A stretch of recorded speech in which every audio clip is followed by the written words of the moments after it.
Hello, sorry for the delay, but I have some problems with the PC, so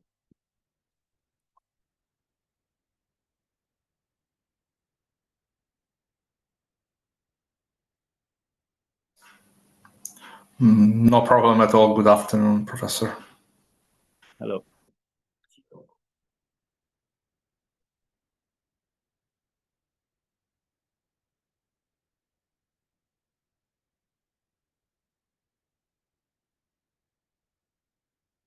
So I close the door and then we can start.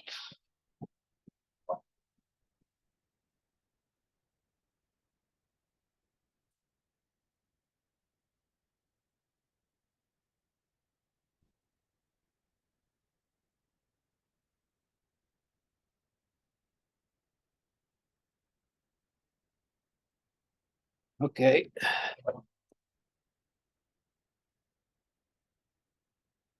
So we can start. I don't know if there are other students that follow this course, but actually today you are the only student online. Instead, in the classroom, there are not students today, but I don't know in the future the situation. Okay, good to know. So, but this is not obviously this is not a problem.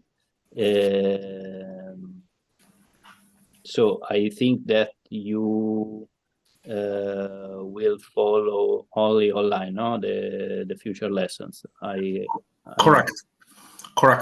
As I wrote you, I'm a working student, so I have just possibility to follow online, and I'm not 100% sure that I can follow all of them. Okay, but it's not a problem for me. So we can start briefly. I can say you that this course is divided into two parts. The first part is taught by me, and then the second part will be taught by Professor Marco Marconi. But the exam is only one, so the final grade is will be only one. And it will be the average between the grade about my part and the part of the colleague. So as regards the lessons, about the lessons, the first month, so the first 8 lessons will be taught by me, and so from I think the last week of the October, the lessons will be taught by Professor Marco Marconi. Okay, this is the program about the lessons of this course. So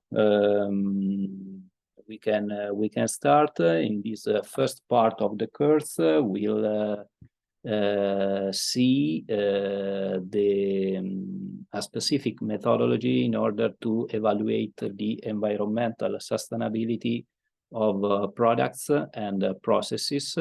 The name of this method is life cycle assessment. Life cycle assessment today is the only method used for this kind of goal, for this kind of application. And so for your master's degree, I think that this part is very important, and the knowledge of this methodology is very important for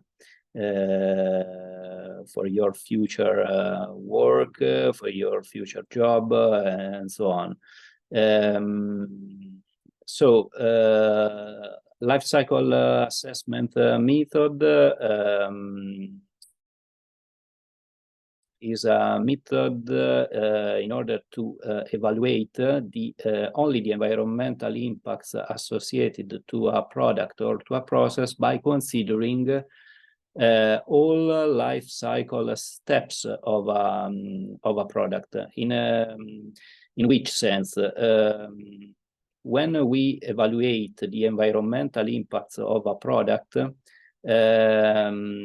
we have to focus not only on the use, for example, of the product, not only on the manufacture stage for the production of this kind of product, but we have to consider all life cycle steps. And the life cycle steps of a product include some different phases of the product, starting from the extraction, for example, of raw materials in order to produce, for example, the different parts of the product. We have then the production of the product, the assembly of the different components of the product. Then we have the use of the product, and at last we have the final stage, that is the disposal of the product. So when we want to analyze the environmental sustainability of a product or of a process, we have to consider all the life cycle steps of this kind of product, because every steps can generate a significant environmental impact, but these environmental impacts depends on the product. In fact, there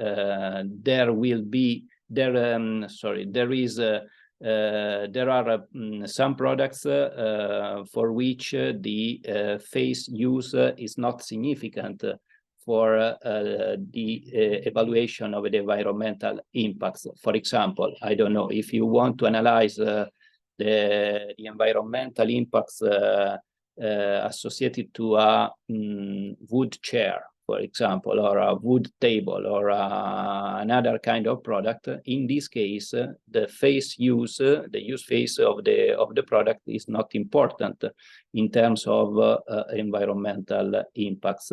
On the other hand, if you want to analyze an energy product, for example, I don't know, a PC, or a tablet, or a lamp, or other kind of product, in this case, the use phase is very important about the environmental impacts, because in this case, in these examples, the use phase is characterized by the consumption of electricity. And so this phase probably could be the most important phase, the most important step in the life cycle of the product. So it's impossible to define which kind of steps are important only by simple considerations, but we have to analyze in detail the environmental impacts of each steps. Then in the next lessons, in the next slides, we'll see which kind of data are important to recover in order to perform this kind of analysis. But actually, we have to consider that the philosophy of life cycle assessment is to consider all steps, all phases of a production cycle of the production cycle of our product.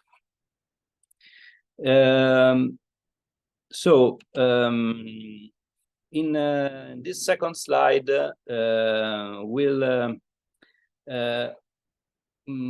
we'll see an important example of the aim of the LCA analysis. In fact, when we want to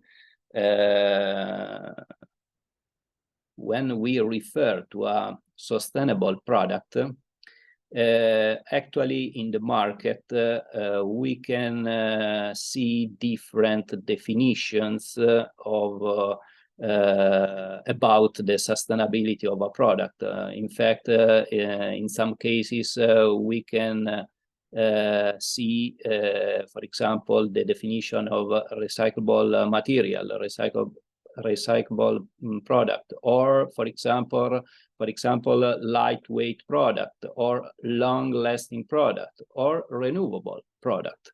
But these definitions are not very clear.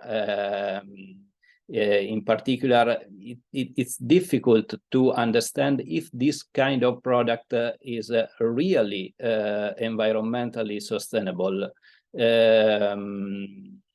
And in fact, these definitions consider only the qualitative, only some qualitative aspects of the product. But if we want to understand if one product is better than another one, it's hello.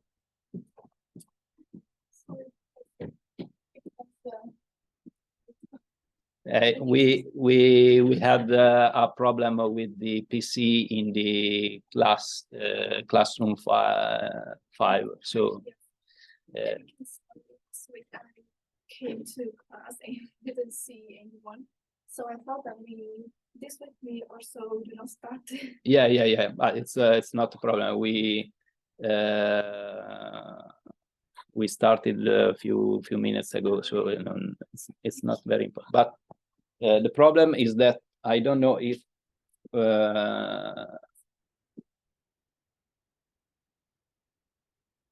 sorry, one moment, because there is another student in the class. No problem. So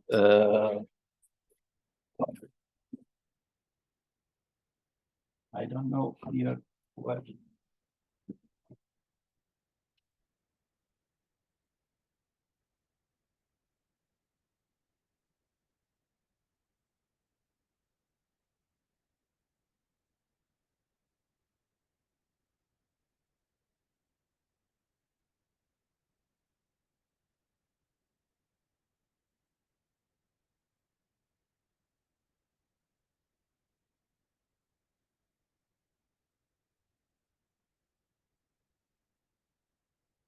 So a brief summary of the first about the first slides of that we have seen with your colleague. So this course is divided into two parts. The first part is taught by me, and the second part will be taught by Professor Marco Marconi. But the final grade of the exam is only one. In particular, the final grade will be the average about the grade with about this part of the course, and the grade about the course, the second part of the course by Marco Marconi. Okay. The first 8 lessons will be taught by me, so about up to the end of the October. and then in from last week of October and in the November, the lessons will be taught by Marco Marconi. Okay, this is the program of the course.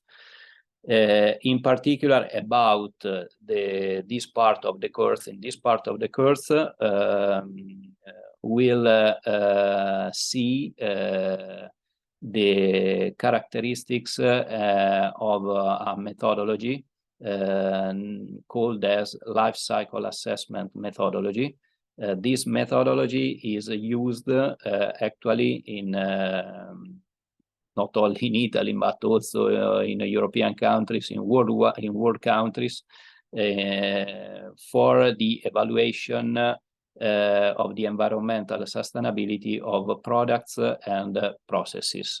So if you want to analyze in quantitative terms the environmental sustainability of a product, life cycle assessment methodology is the only option for this kind of calculation in quantitative terms.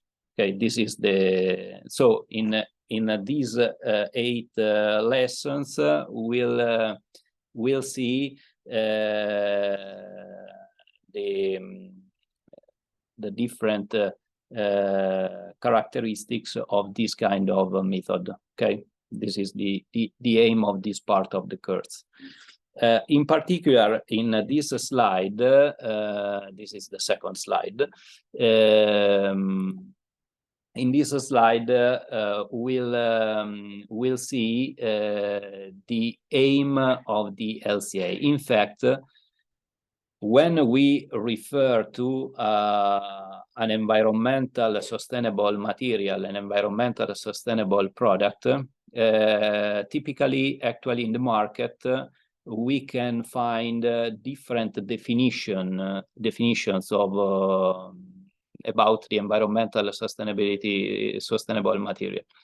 In particular, we can find the definition recyclable, the definition of a lightweight product, long-lasting product, renewable product. But these definitions are not accurate to describe the environmental impacts or the environmental sustainability of a product.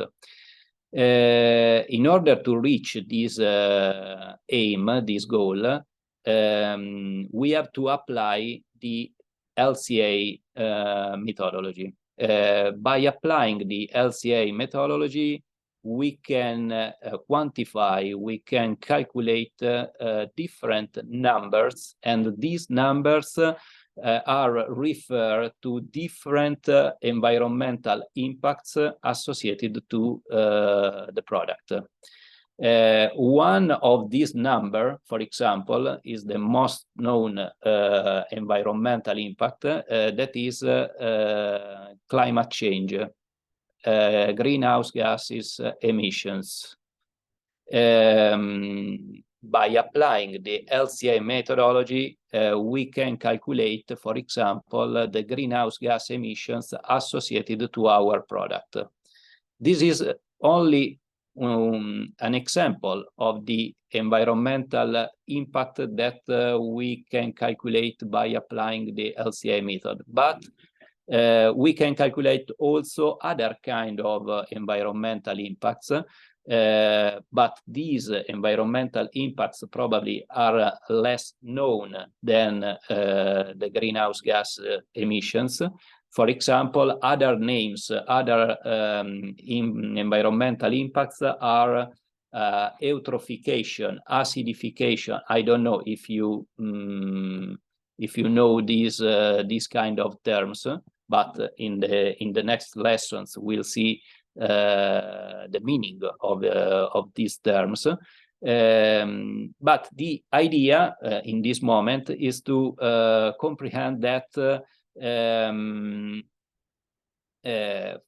from the application of LCA, we have the possibility to calculate the environmental impacts for different environmental impact categories: greenhouse gas emissions, acidification, primary energy consumption,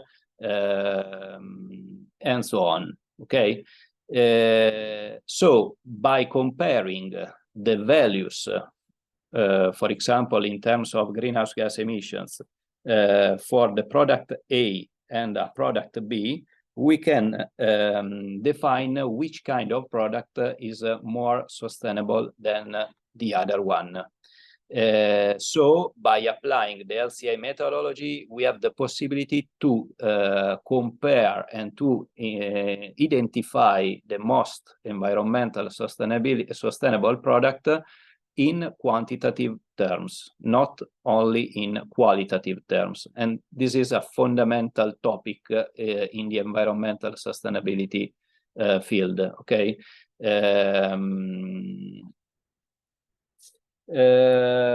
Okay, about the teaching material for this course, I think that these slides are sufficient, are enough to prepare the exam. So it's not important to consider to study in other books, but if you want to deep this theory, in this slide you can find an interesting book, Life Cycle Assessment Theory and Practice, but some of the material in these slides are taken from this book, so it's not very important for the exam. The slides, the lecture slides, are sufficient to prepare the exam. Okay, you can find the slides in Moodle.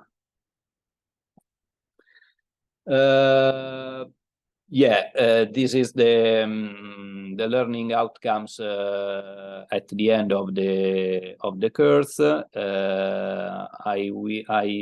have said previously that the main aim of the course is to have an idea of the main concepts of the LCA methodology.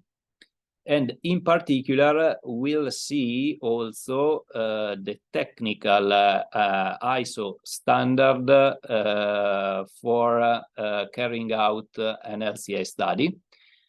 And also one lesson will be dedicated to see a commercial software for carrying out LCA studies. This software is called as CIMAPRO software, but so I think that only one lesson will be on the LCA software, because we don't have sufficient time to see in details the software. Okay. So we can start with the first slides. So first of all, we can say that the LCA method,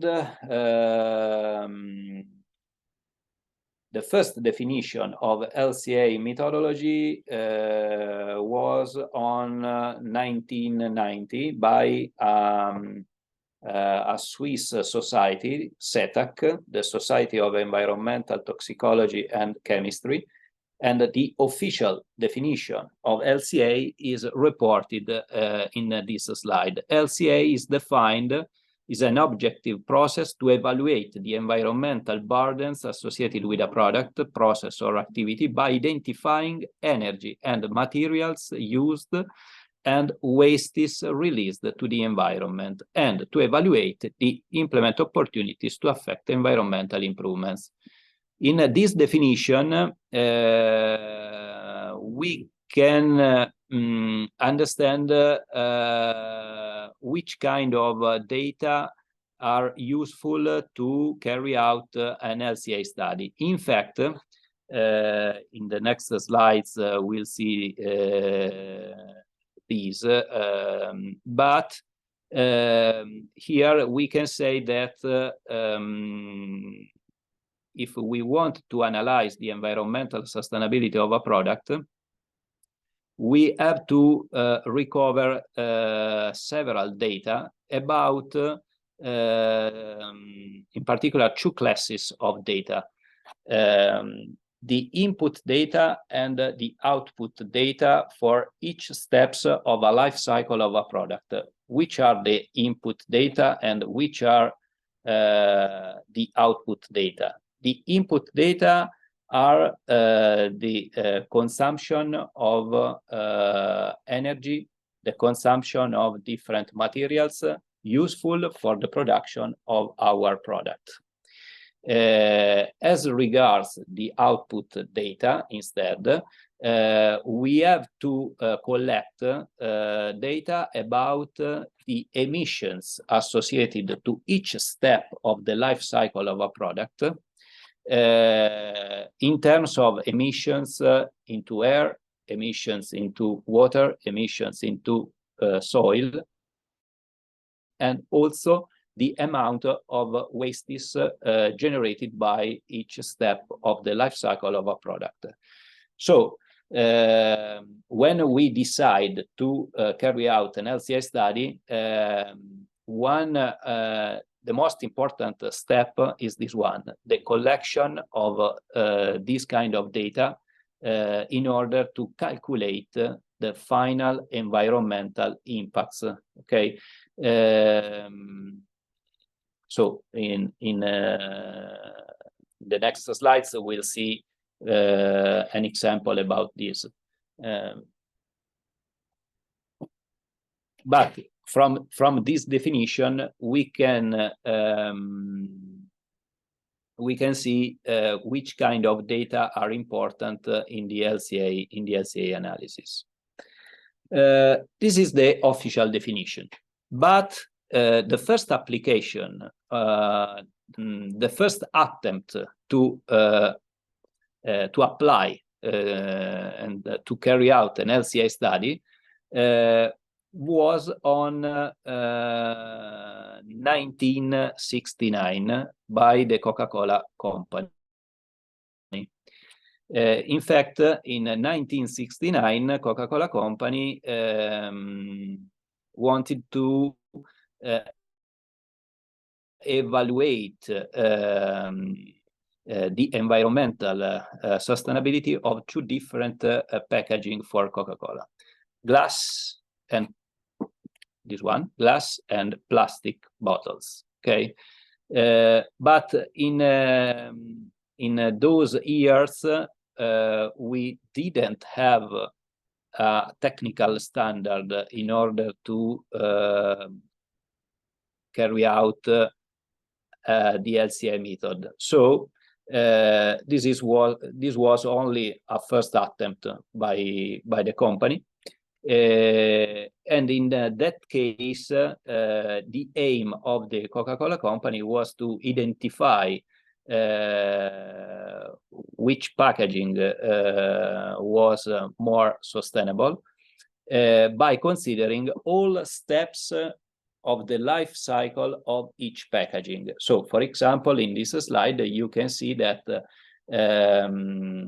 for glass bottles, they considered these different steps: mining of glass minerals from a biosphere, bottle production, second step, third step, bottling of contents, and final disposal, and also all transport from each section, from each step to the other one.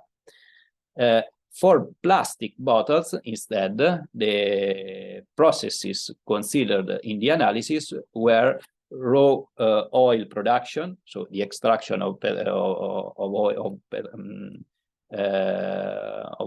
oil, oil refining, polymer production, bottle production, bottling of contents, and final disposal, also all transport. So for each step of these life cycles, they collected input and output data about the consumption of materials, energy, and emissions and wastes as regards the output data. So this is the first attempt, but then for several years there was not any other attempts to carry out LCA studies. In fact, as we'll see later, the technical standard, the ISO standard useful to standardize the LCA method, born only in 26. Okay.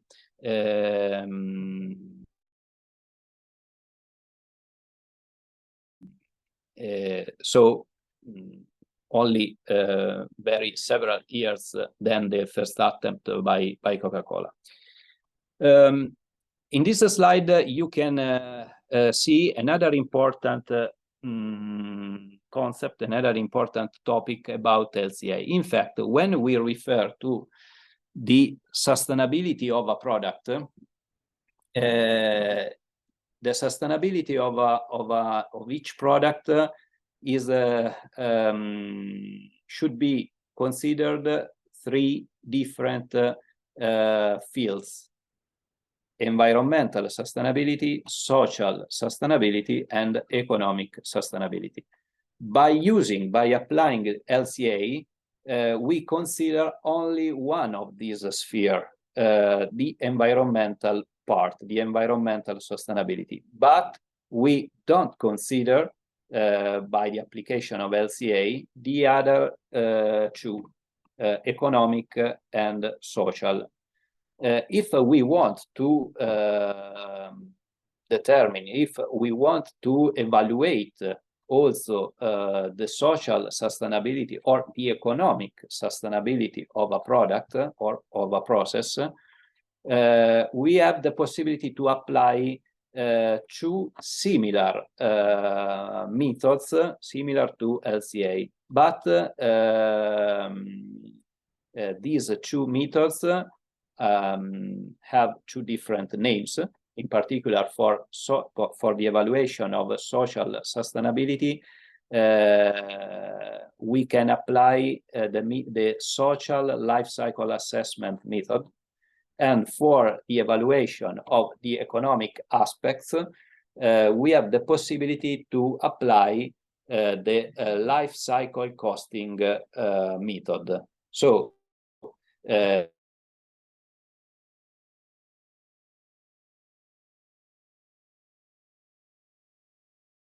if we want to analyze all the steps in the life cycle of a product, from the extraction of raw materials up to the final disposal of the product, we have the possibility to apply three different methods: LCA, SLCA, LCC.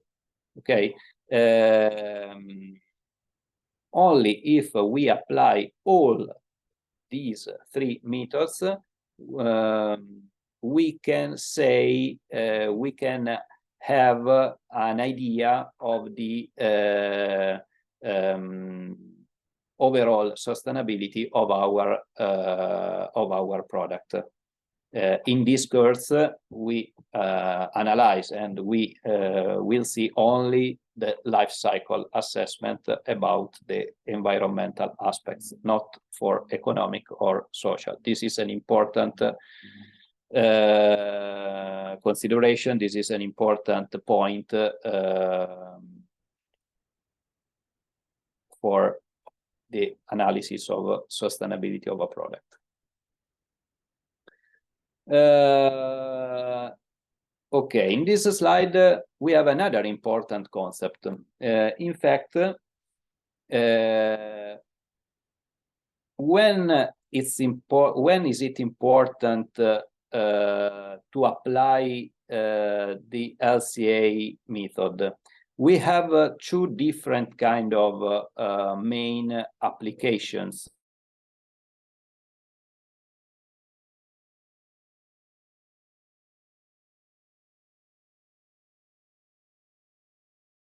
of LCA. As to design a new product. So during this step, we can decide to apply the LCA method in order to design a more sustainable new product than, for example, the same products actually in the market. This is one option. This is one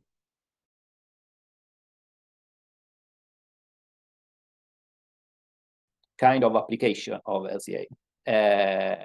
When we decide to evaluate the environmental performance, for example, of two products actually in the market, now in the market. So in the first case, LCA is applied in the eco-design phase, in the design of a new product. In the second case, we apply LCA in order to evaluate the environmental performance of actual product produced by a company, or if we want to compare the products produced from by different companies. Okay, so we have the possibility to apply LCA in different contexts. Okay, when we speak about LCA, when we refer to LCA, one of the starting steps in the LCA method is shown in this slide. In fact, when we decide to carry out an LCA study, one of the first steps is to identify the main steps of the life cycle in our product. Typically, in this figure, you can see the main steps in the life cycle of each product. As we have said previously, the first step is the raw material acquisition. Then we have the second step, the material manufacture. The third step, the product manufacture. Then we have the use phase and the disposal step. But if we want to carry out an LCA study, according also to the ISO standard, we can decide to consider not all phases of the life cycle of the product, but for example, we can decide to include in our analysis only some of these 5 macro steps of our life cycle. For example, another kind of the typical life cycle assessment study includes all these 5 steps. This is the typical life cycle application, life cycle study. But another kind of application, for example, is called as cradle to gate analysis.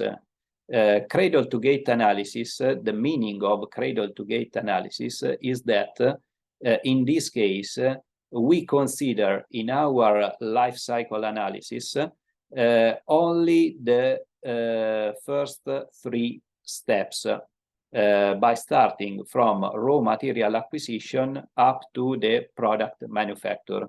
Why it could be important to analyze only the first 3 steps of the life cycle of a product and not the other two, use and disposal steps, which is the reason of this choice. The choice is that if we want to apply the LCA, for example, for a specific company, okay, company wants to analyze the environmental sustainability of its product. Company has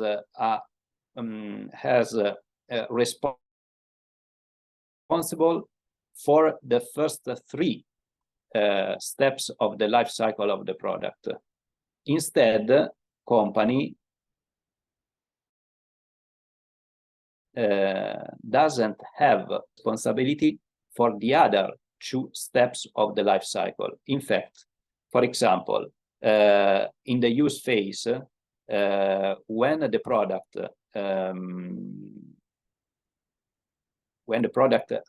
reaches the final client, the final users of the product, the way of use of this product depends on the choices of the client, not depends on the company.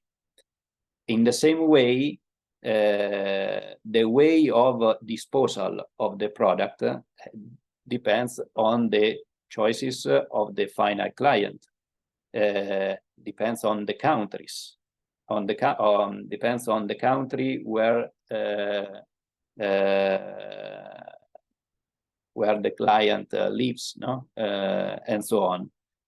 So it's very difficult for the company to control the environmental impacts associated to its product about the use and disposal phase. For example, only if the product is an energy product, I don't know, if the aim of the LCA study is the analysis of the environmental impacts of this computer, in the use phase, the computer is characterized by the consumption of electricity. So this use phase could be controlled by the company, because company can improve, for example,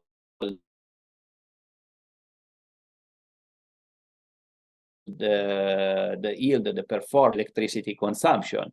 But in other case, the use phase cannot be controlled by the company. So in few words, we can say that in some cases, company could be more interested to evaluate only the environmental impacts associated to the first three steps that are effectively controlled by the company. Okay. In fact, for example, company has the responsibility about the selection of the other companies that from which they can company buy the materials, the raw materials, and so on. So for the first three steps, this is possible, not for the other two. So in this case, we refer to cradle to gate analysis. When we consider only the first three steps, the LCA analysis is called as cradle to gate analysis. Instead, when we refer to an LCA study with all five steps, this analysis is also called as cradle to grave analysis, okay? Because we arrive up to the disposal, to the end of life of the product. in this sense. Okay. Okay.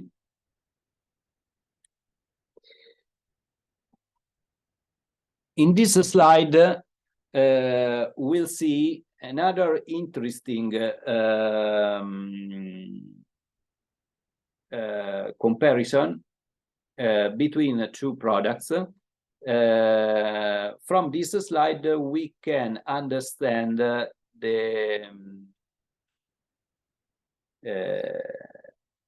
why LCA is useful to compare the environmental sustainability of two products. In fact, in this example, we want to compare two products, two different lamps, okay, fluorescent lamp and incandescent lamp, two different lamps.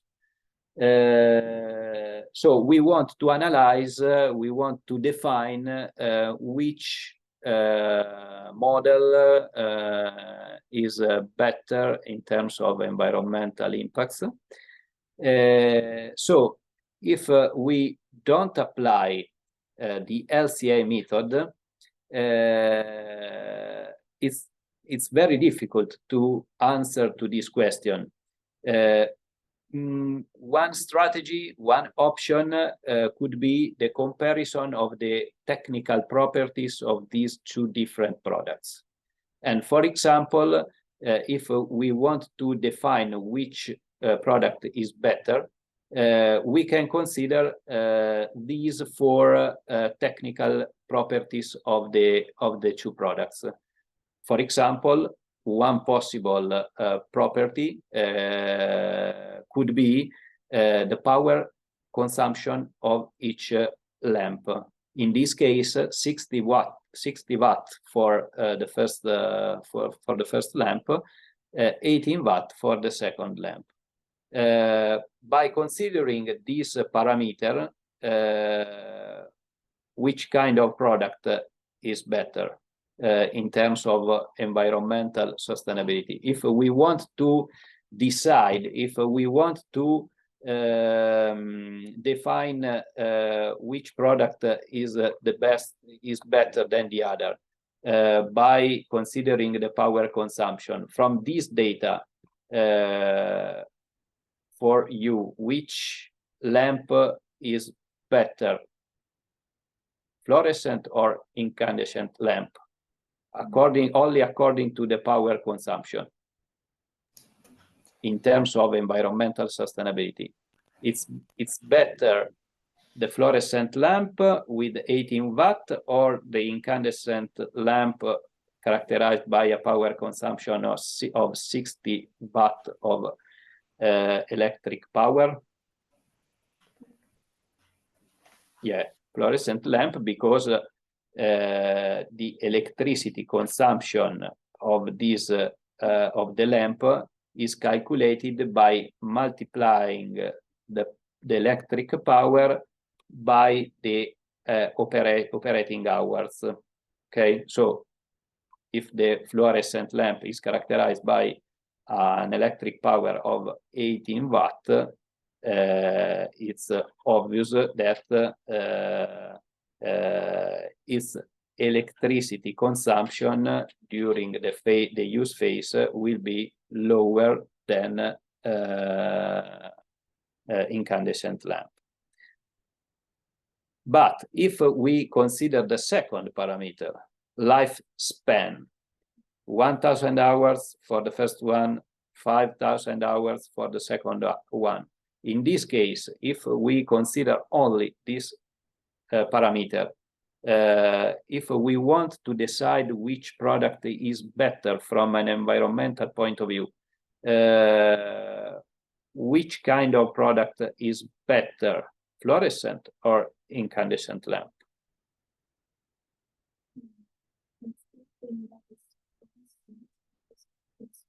Yeah, also in this case, the second one is better than the first one, because the life of the lamp is longer, no? So if we want to use the lamp for 5,000 hours. In the first case, for incandescent lamp, we have to change 5 lamps to reach 5,000 hours. And so we have to consume much more materials for producing to produce 5 incandescent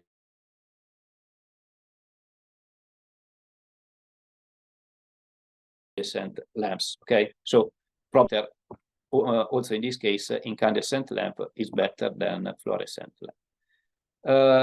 Now we can focus the attention on the third parameter, the mass of the product. In this case, which is the situation?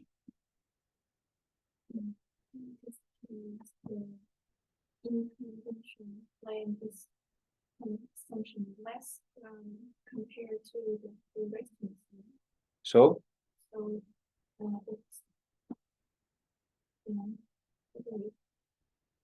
bigger.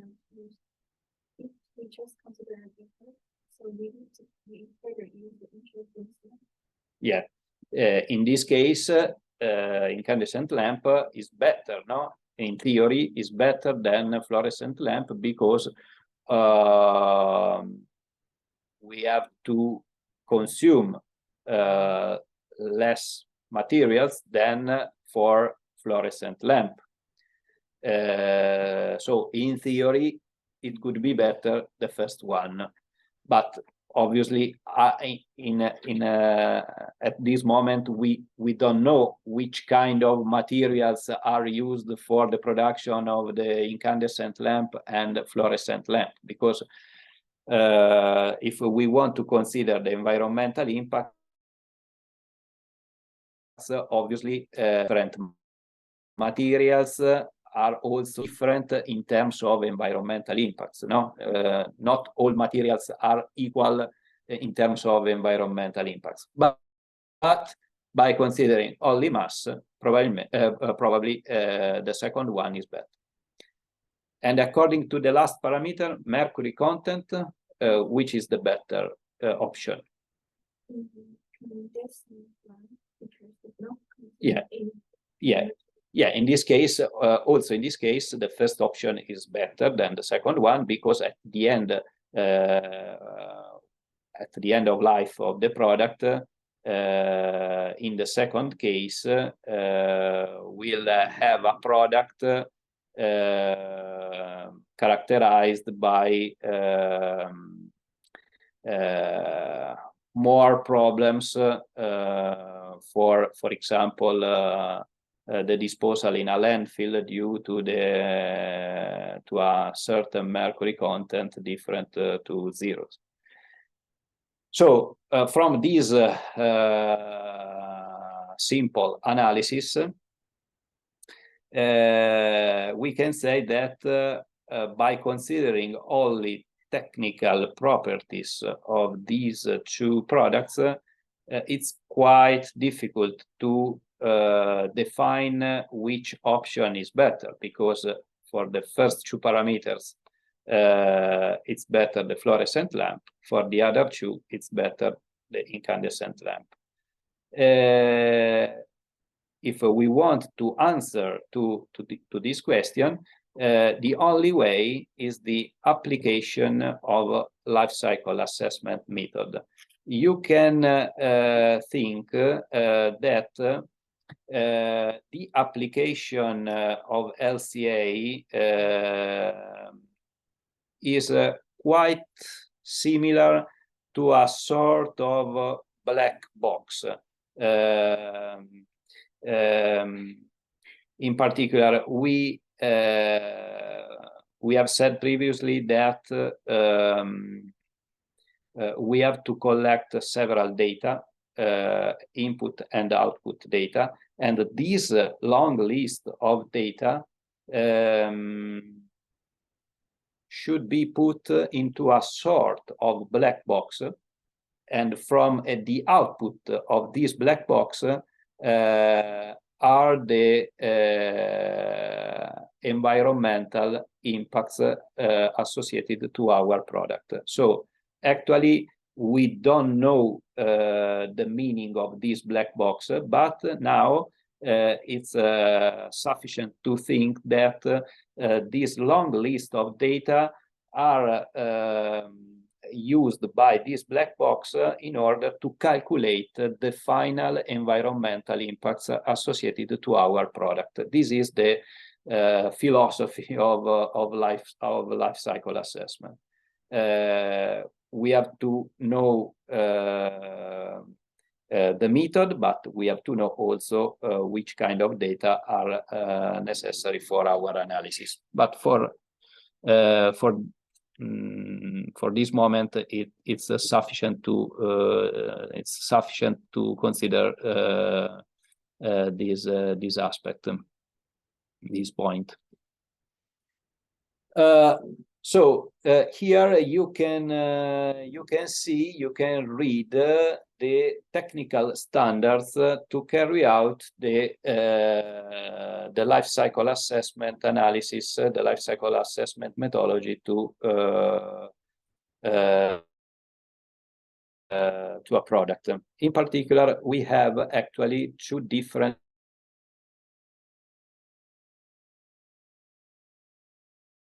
technical standards. The most important guideline is the second one, 14044, because the first one, 14040,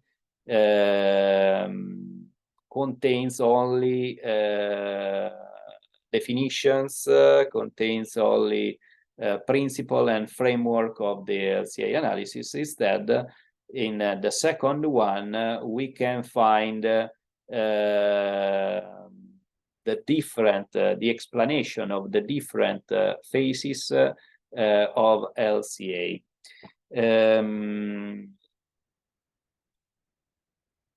And here you can see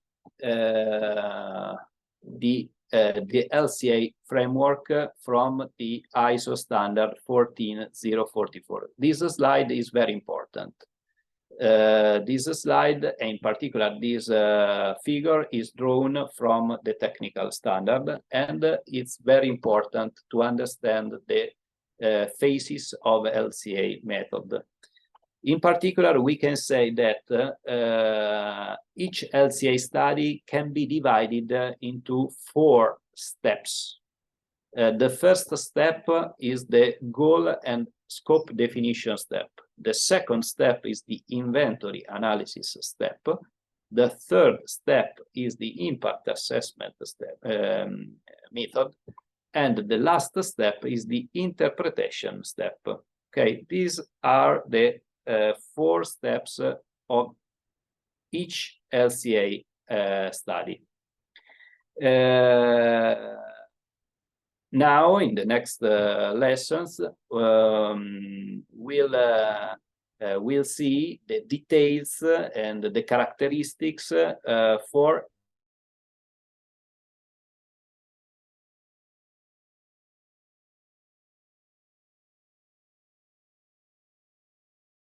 each step scope definition. This step is important to define the hypothesis of the study. In fact, one of the main drawback of the LCA method is that in the guideline we don't find all hypotheses of the study, but when you perform an LCA study, the LCA practitioner should define the hypothesis of the study. Then we'll see which are these hypotheses.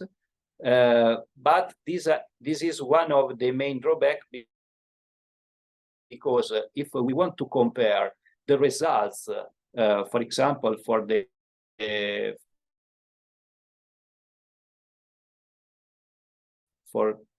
two similar products of two different studies carried out by two different LCA practitioners, the main difficulty is to understand if the hypotheses of these two studies are the same or are different. Because if the hypotheses are different, the results cannot be compared. On the other hand, if the hypotheses are the same, we can compare the environmental performance of the two products. This is one of the main drawbacks of LCA analysis. This drawback can be solved if we want to obtain for our product an environmental label. In fact, LCA can be carried out by following the ISO standard 14044, and in this case, the LCA practitioner has the freedom to choose the hypothesis of the study. Instead, if we decide to obtain an environmental label, and at the end of the course, we'll see the different kind of environmental labels actually in the market. So if we want to obtain for our product, for example, for our company, an environmental label associated to an LCA study, in this case, the environmental label is called as EPD, Environmental Product Declaration. Environmental Product Declaration is the environmental label associated to an LCA study for each product. If we want to obtain an environmental label for our product, we have to carry out our LCA study, not only by following the ISO standard 14044, but we have to follow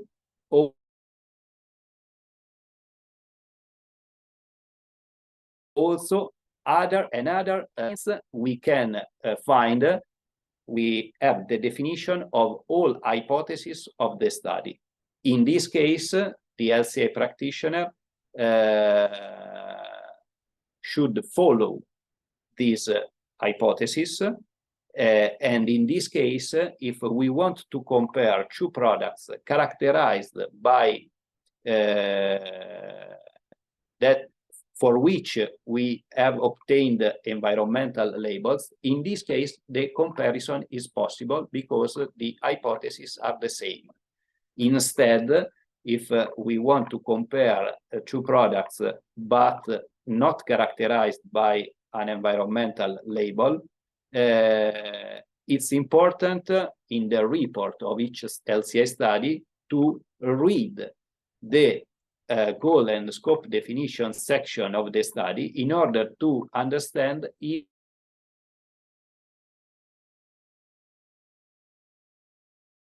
the hypotheses of the are different.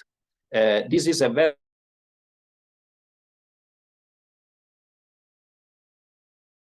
important point when we discuss simply if we want to understand and if we want to use and read the LCA results from a study. Okay, this is an important point. So, goal and scope definition has this aim. The second step, inventory analysis, instead, is the most consuming time step in the LCA analysis. In the inventory analysis, the LCA practitioner should collect all input and output data about energy and material consumption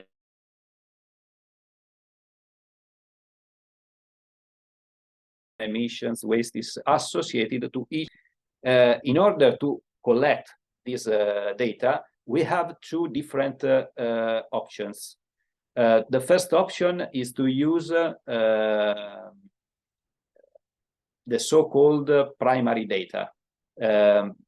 Primary data are data obtained after measurements after in this case primary data are collected from the company, directly from the company. I don't know, by measuring the electricity consumption, the thermal energy consumption, and so on, the consumption of natural gas, and so on. But also we have the possibility to complete the list of inventory data by using secondary data. Secondary data are obtained instead from database. And these databases are, for example, in the commercial software for LCA. So in the commercial software, you can find a very long list of different processes from which you can select data useful for your for modeling your product. So then we'll see. So inventory analysis, I think that it's the core of the LCA study. The third step, impact assessment method, is the previous black box. In this step is very simple for the LCA practitioner, because in the software, in the LCA software, you can select. You have the possibility to select one of different impact assessment methods in order to convert, in order to transform, in order to calculate the environmental impacts starting from the inventory analysis. So you have, for example, 12, 20 different impact assessment methods. So in the commercial software, this step is very easy, because you have only to click with your mouse the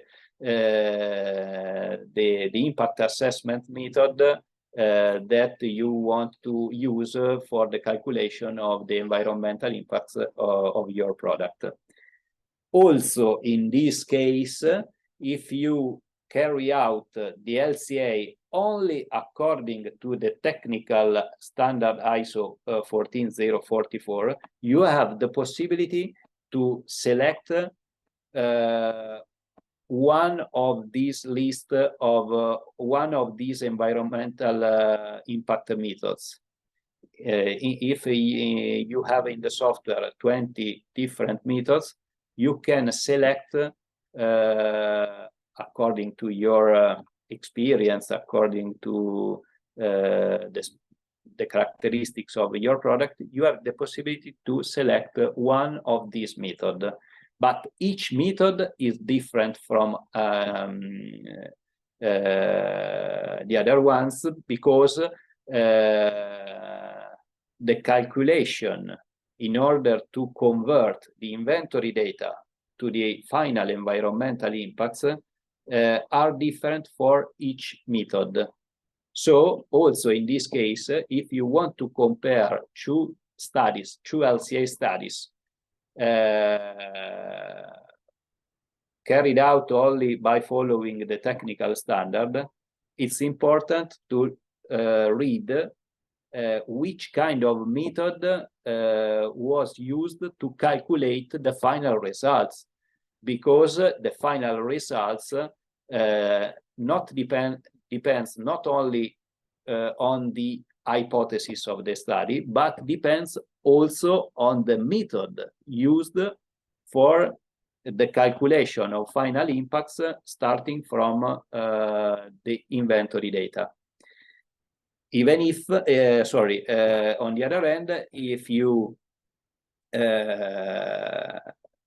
want to obtain an environmental label, EPD, for your product, you have to perform your LCA study, you have to carry out your LCA study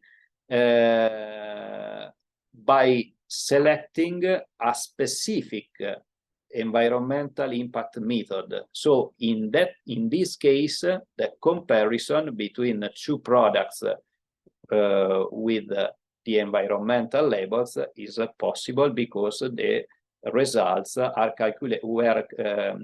were calculated by using the same environmental impact method.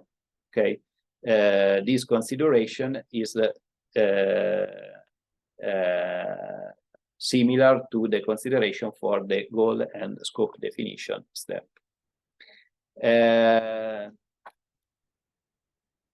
Break? Yeah, break. 15 minutes, about 15.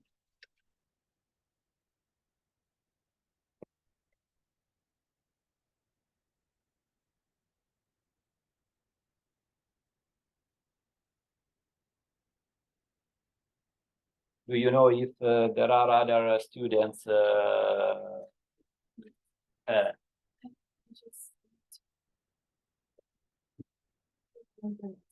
Actually, there are. Okay. No, in yeah, only online. No, they are online actually.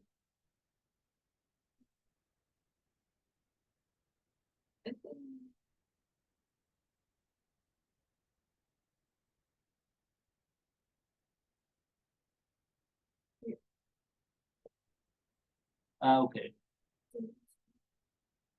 No, Lorena is my colleague. So.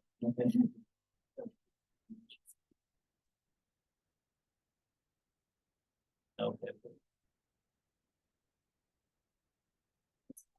Five. And in this moment, online, I don't read on the. Okay. Okay. 2 no, we two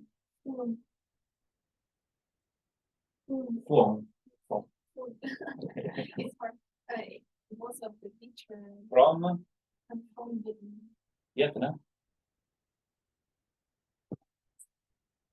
Most of the teacher then from with my room minister.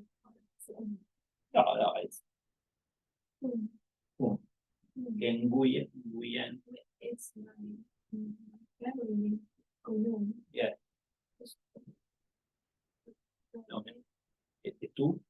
In middle name. Okay. Middle name. Middle. Okay.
I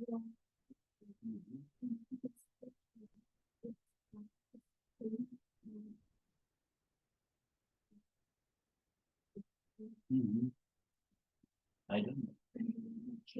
To both of these. In Friday, no? yes, in this one it's from 9 to 12.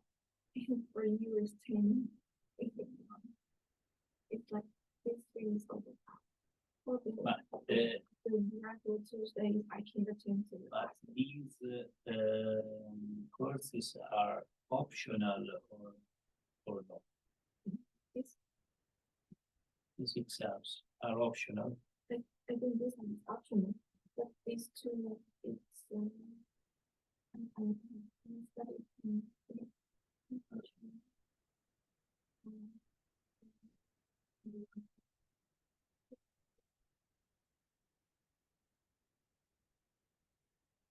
And I can call the dean.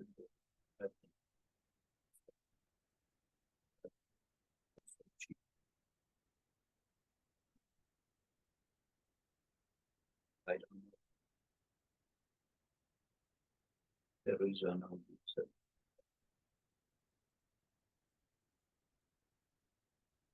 Now it's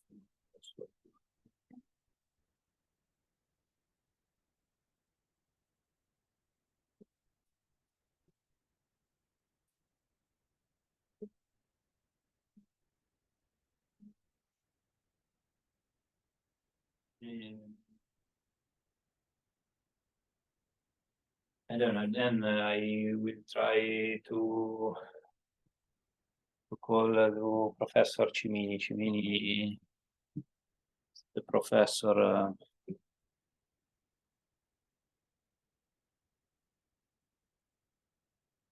Okay.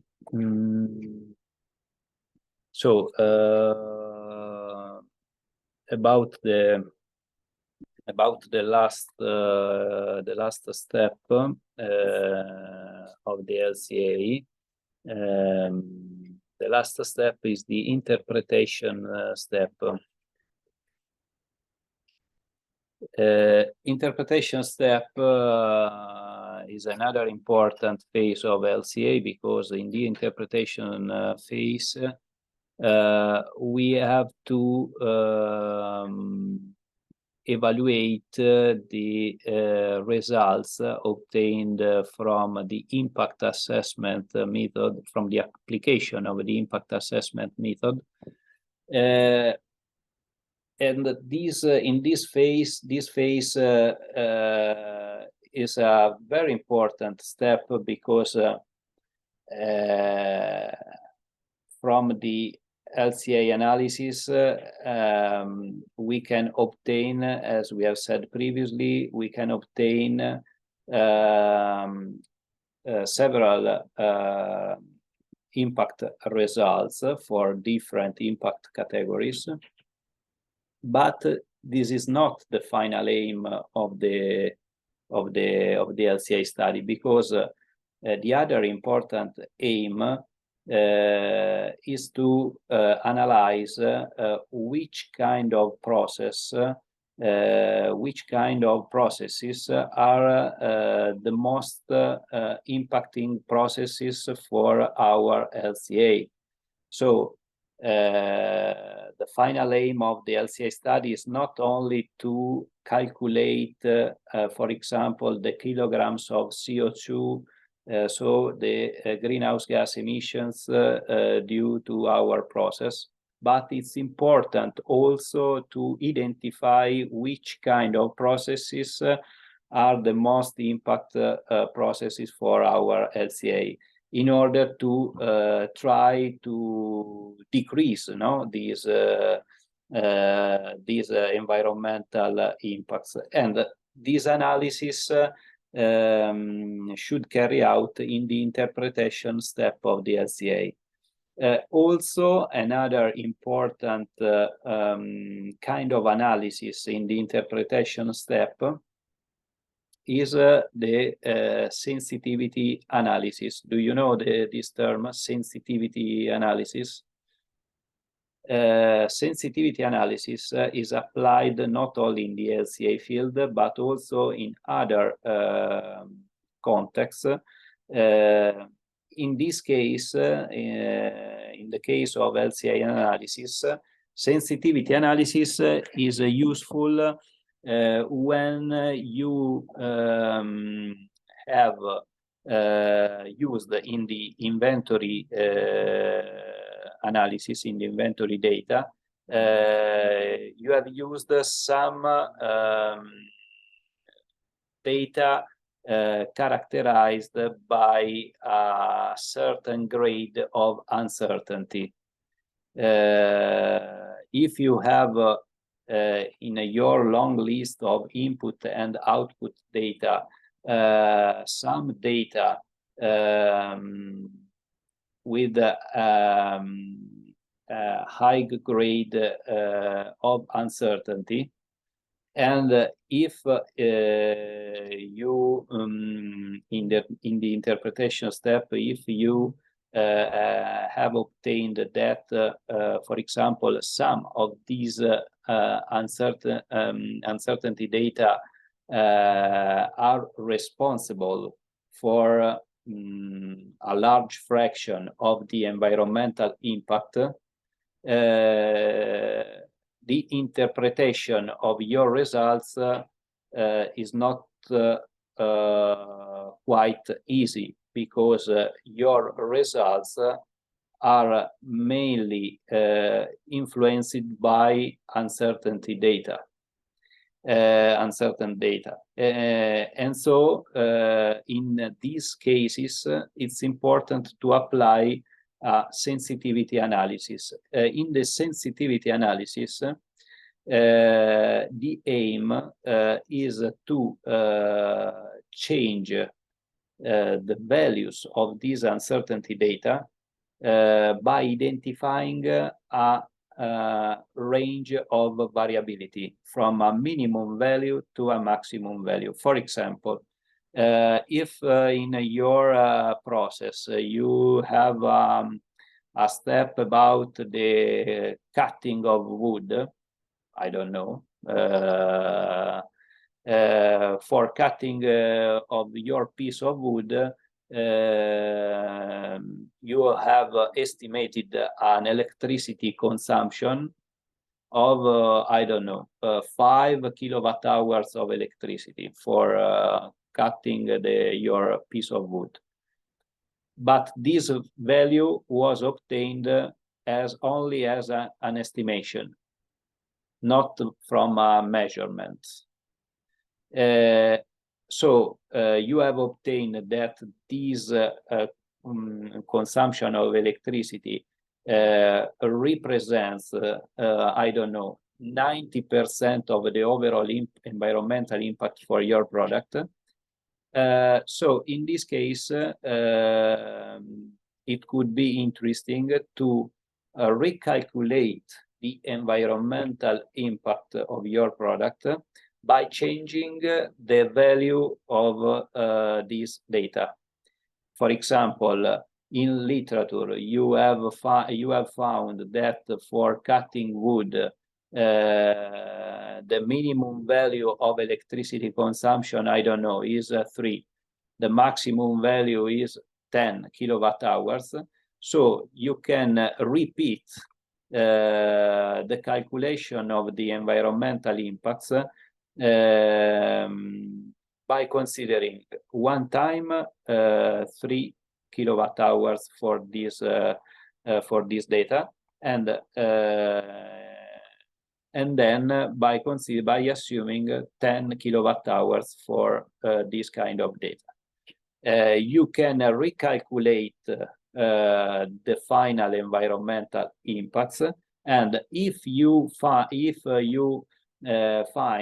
that the final results are the same as in the first case, as if you use 5 kilowatt hours, so the final conclusion of your sensitivity analysis is that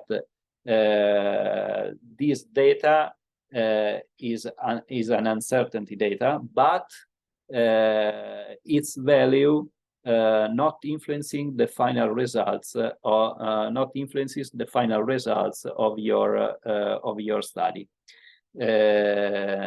So in this way, your conclusions are credible, are okay. In the other hand, the following step is to try to obtain a more certain data for electricity consumption, probably, for example, by measuring this kind of electricity consumption for cutting wood. Okay.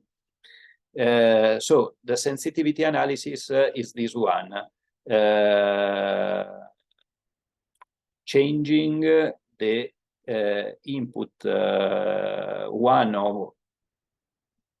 changing some of the inventory data characterized by the by high grade of uncertainty in order to validate the final results of your study. At last, in the interpretation step of the LCA analysis, you can also carry out the uncertainty analysis of the study by applying a particular method, statistical method. This statistical method is implemented into the commercial software, and the name of this statistical method is Monte Carlo method. I don't know if you know this term, but at the end of the lessons, in the last lessons, we'll see some details about this kind of uncertainty methods in order to calculate the error associated to our environmental impacts. Okay. This is the aim. So the interpretation step in the LCA analysis is a very important step, even if this step is not consuming time step, because it's quite easy to carry out, because you're you have to click your mouse, only your mouse, and then the software calculates the final results. But the LCA practitioner should interpret these final results. Okay, this is the aim.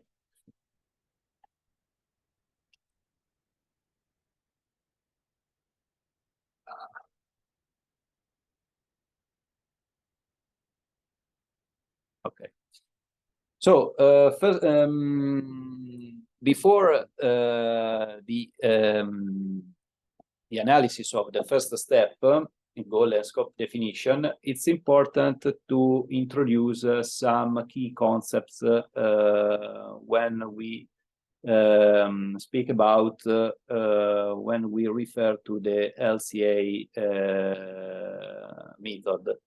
First of all, we have to define the meaning of technosphere and ecosphere. In the LCA, it's important the definition of these two terms. In particular, technosphere can be understood as everything that is intentionally man-made and includes processes that are natural in origin but manipulated by humans. All in this room, all processes, all objects belong to technosphere because are not natural. But for example, if we consider an amount of minerals in the soil, these minerals are belong to the ecosphere. Okay, this is the difference.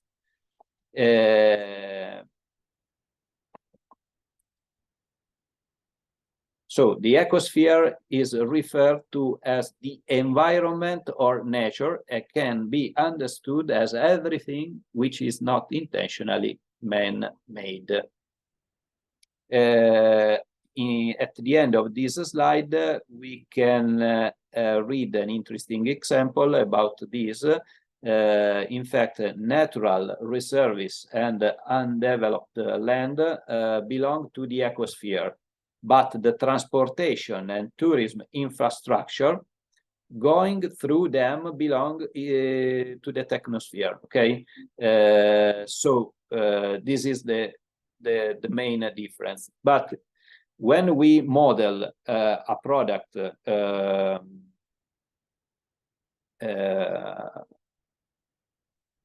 by dividing the life cycle of the product with different processes, each process of the life cycle belongs to the technosphere, as you can see in this figure.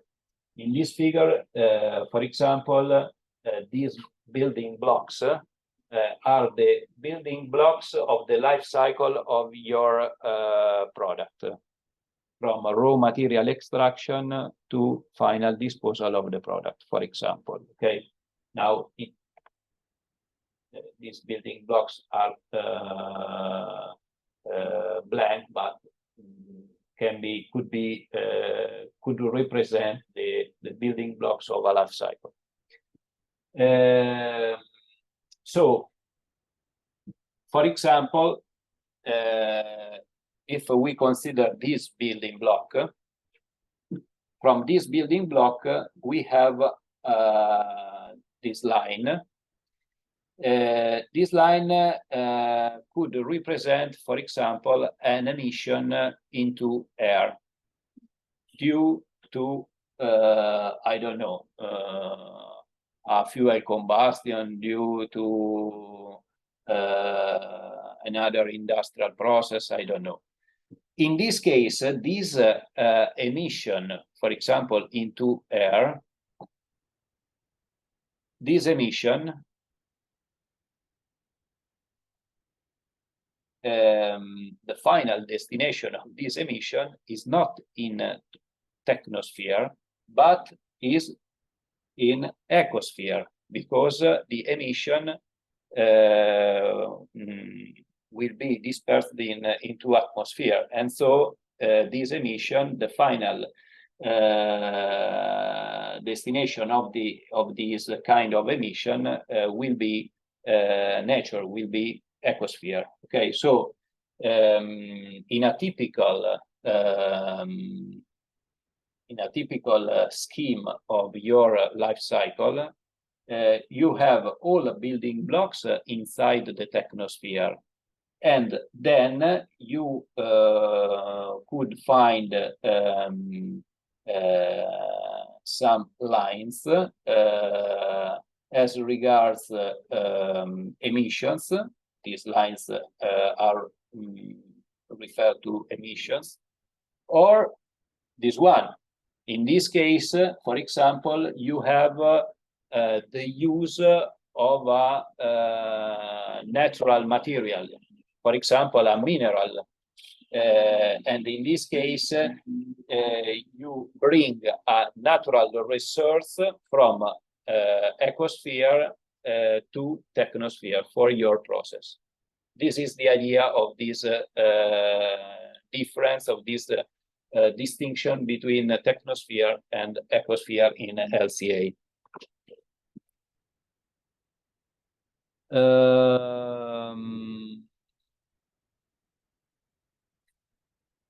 In particular, also, elementary flows are, per definition, the only flows that go across the boundary between technosphere and ecosphere. Elementary flows are emissions into air, water, soil, or, for example, consumption of natural resources. these elementary flows are the only flows that go across the boundary between technosphere and ecosphere, as in the previous graph. No, elementary flows go across the technosphere and ecosphere.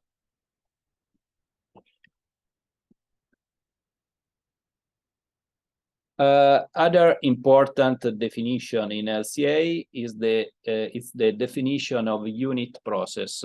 In particular, each building block in the life cycle of a product, each building block can be defined as a unit process. This one is a unit process. In the LCA, each block is defined as a unit process. And in particular, for each unit process, you have to determine in the inventory analysis the input data and the output data associated to the unit process.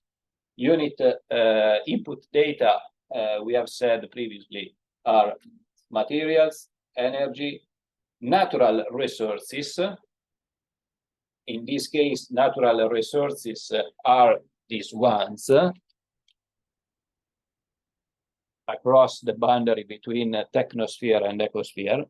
But for example, if, as in this example, the unit process is the steel sheet rolling process. In this case, for example, we have the consumption of electricity, we have the consumption of natural resources, water, but we have also the consumption of steel, unalloyed steel. In this case, this material is not considered an elementary flow because steel, unalloyed steel, is not a natural resource, but steel unalloyed derives from another process belongs to the technosphere. So in this example, only water can be considered belonging to the ecosphere, okay? Not electricity, not steel, obviously. Between the output data, we have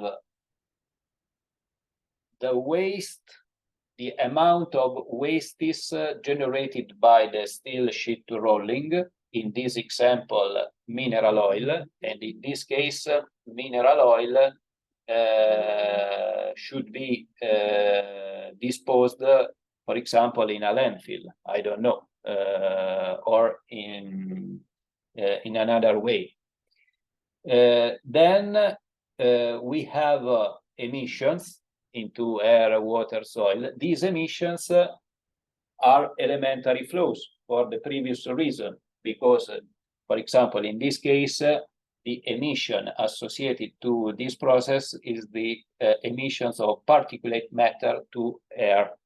Particulate matter to air can be considered an elementary flow because the final destination of particulate matter is the atmosphere. So particulate matter is emitted into ecosphere. Then in this process, between the output data, we can see that we have also the product. You have to consider that this block is a unit process inside the life cycle of the process. So this product then will enter into the following unit process in the life cycle, because this steel sheet will be, I don't know, transformed by another kind of process, I don't know. So this is the typical structure of each unit process of each building block inside of our life cycle. Okay. So from this consideration, you can have an idea about the difficulties for carrying out an LCA study, because for complex product, we could have a very large number of unit processes, and it's very difficult to obtain and to collect input and output data for each unit process. In a typical LCA study, you have to consider that the time necessary to complete an LCA study is about 5-6 months. Okay, and the cost for an LCA study is about from 8,000 to 10,000 euros. Okay, this is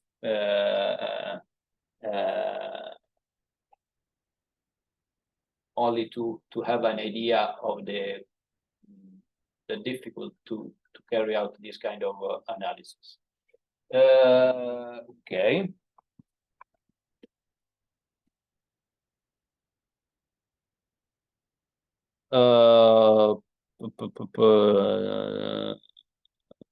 Yeah, this is not very important for us. Other important concept is this one: the distinction between foreground and background systems. In LCA, we define as a foreground system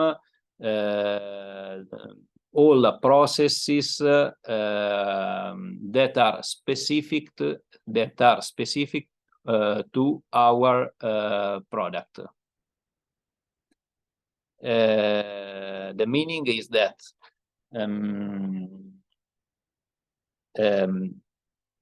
foreground system in your life cycle, no, you have several unit processes. For each unit process, we have said that we have to collect input and output data. The unit processes that belong to foreground system are only the unit processes that are modeled with primary data, with the data obtained from the company, data obtained from measurements, not from database, not from estimations, but only from our specific company and only from measurements. These processes belong to the foreground system. On the other hand, if we have in our life cycle unit processes for which input and output data are modeled not by using data from the company, from our company, but by using data from a database. In this case, this unit process belongs to background system. So in each life cycle study,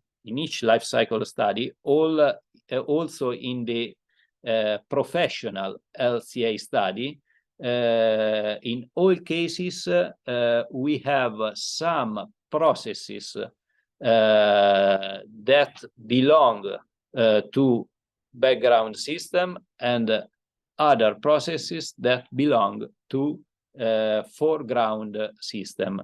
In fact, it's impossible to think to model a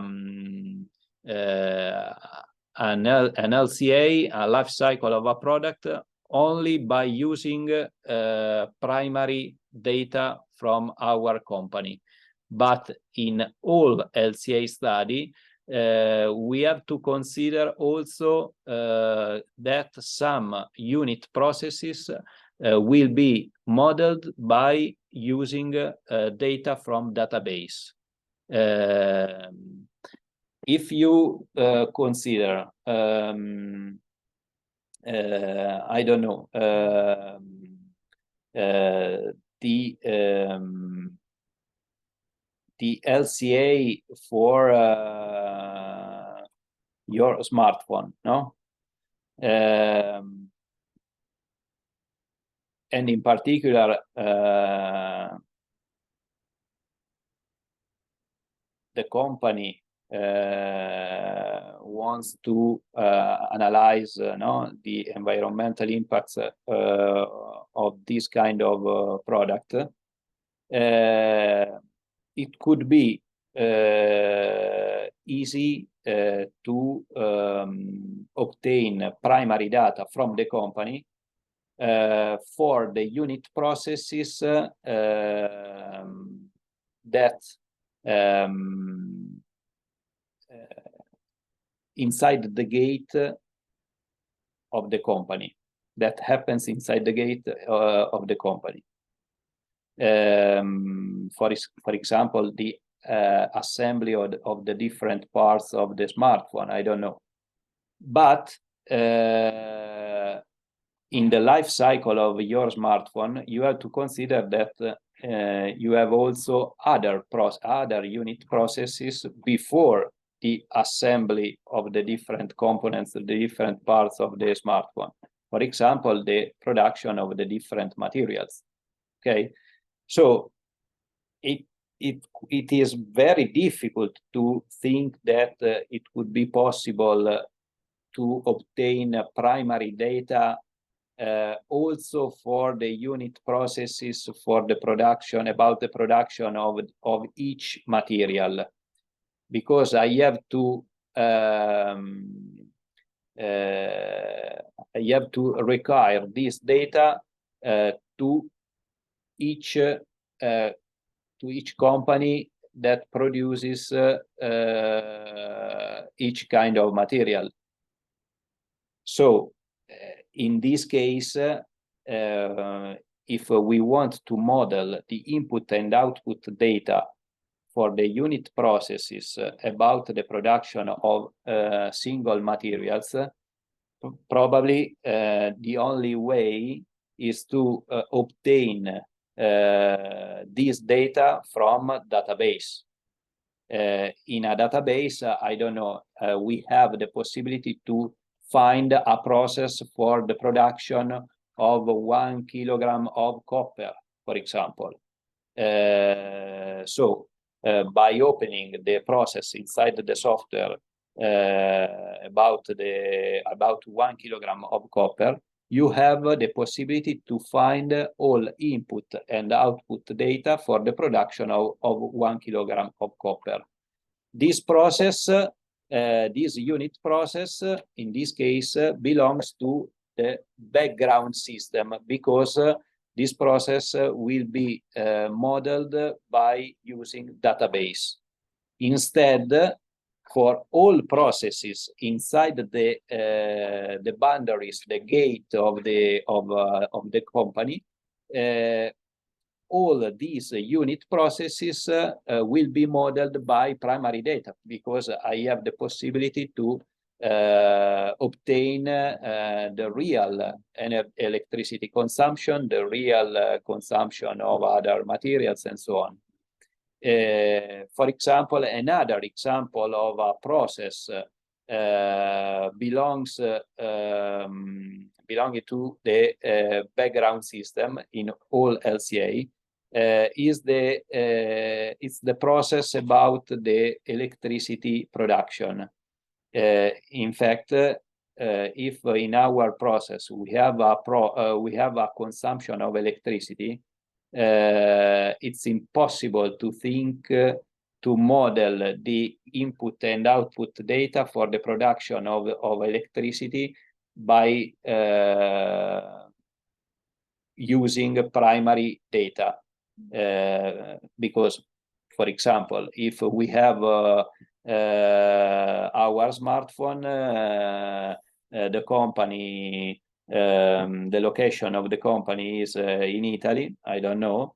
The Italian company produces this smartphone, and inside the gate of the company, inside the boundaries of the company, we have the consumption of a certain amount of electricity. In this case, the primary data is the amount of electricity for the specific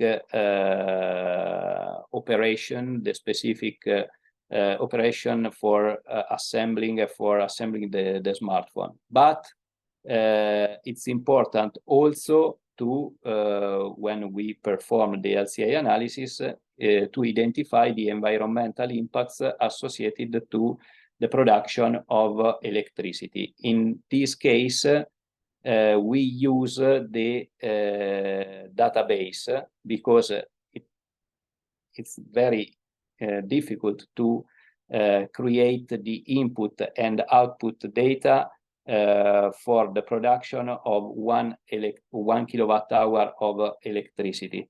In the software, we have the possibility to select the process production of 1 kilowatt hour of electricity in Italy or in Germany or in another country.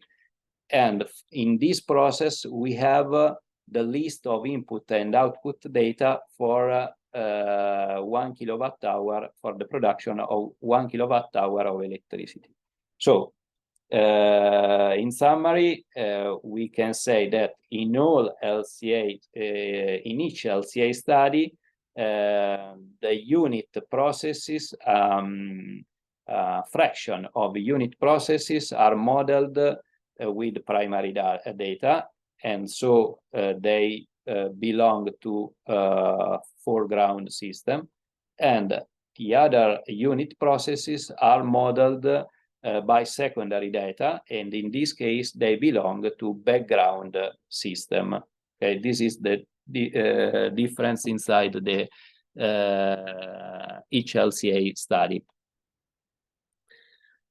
Okay, as regards the first step, we have said that it's the goal and scope definition. In particular, goal and scope definition is divided into two: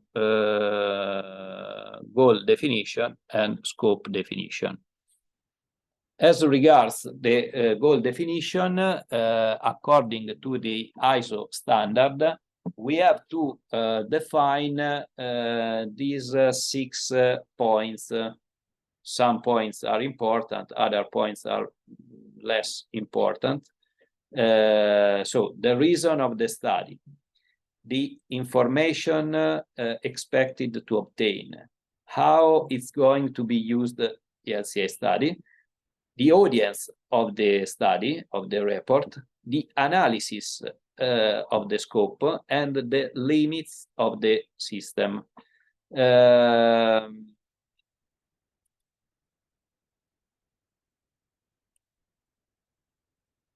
Okay. As regards the reasons of the study, in each LCA report, we have to write which is the purpose of our analysis. In particular, we have to define if the results of the study will be used for internal or external goal. Internal goal, the meaning is that in this case, the results of the analysis will be used only, for example, by the company.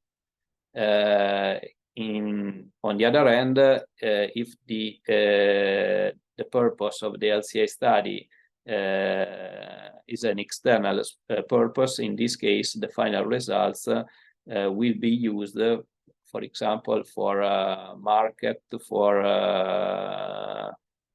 market aims, and so on. So this is the first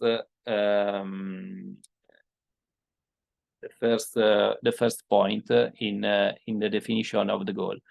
We can say that this part of the hypothesis of the study is not very important in the LCA study.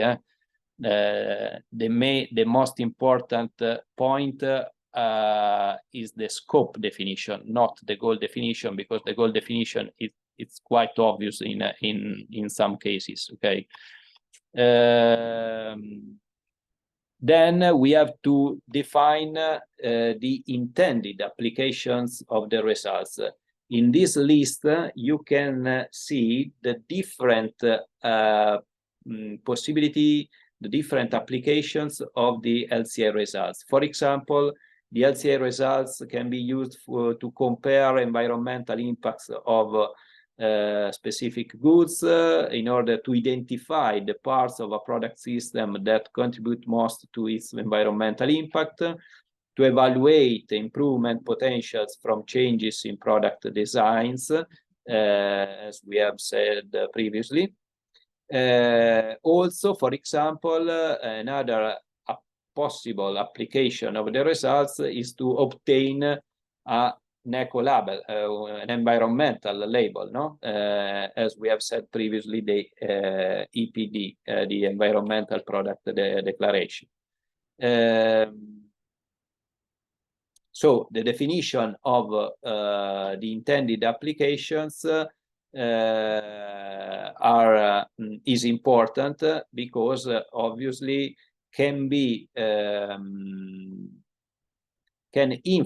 this choice can influence the following steps, the following phases in the LCA.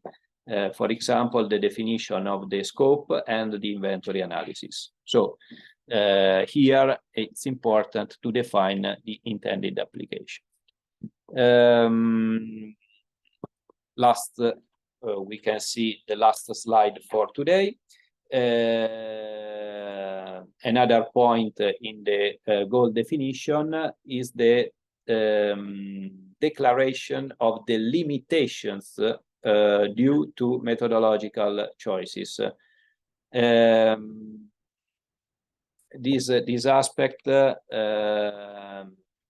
it's important because we have to communicate to the reader which are the main critical points of our analysis. These critical points could be, for example, the low quality of data used for the analysis. This could be an important limitation of our study. Or, for example, as in this slide, another critical point for the reader could be the fact that our study was carried out only by calculating, for example, the greenhouse gas emissions, but excluding the other potential environmental impacts. So in this case, the final results are limited only to one impact category. This could be an important limitation of our study. So we can have in this section the possibility to declare all the critical points, all in order to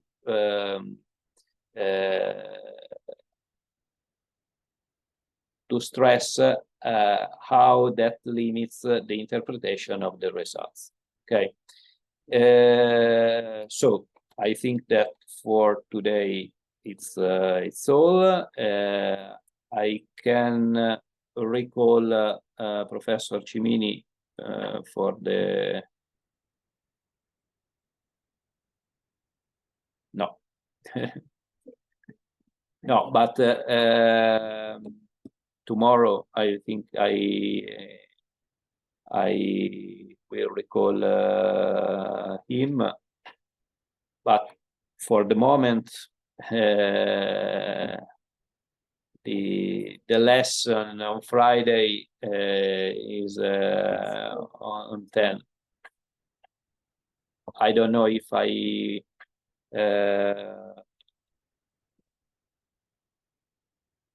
can change the time of the lessons. For me, it's very difficult to change the day and the hour, because on Friday I have other 4 hours of lesson in Viterbo from 2 to 4 p.m. From 2 to 6 p.m. So it's impossible for me to change the hour. So I don't know if the other colleagues can change their. So tomorrow I will try to call and to speak with Professor Cimini. Do you know Professor Cimini? No, I don't know if he has a course. I don't know. I don't remember. Okay. Bye bye.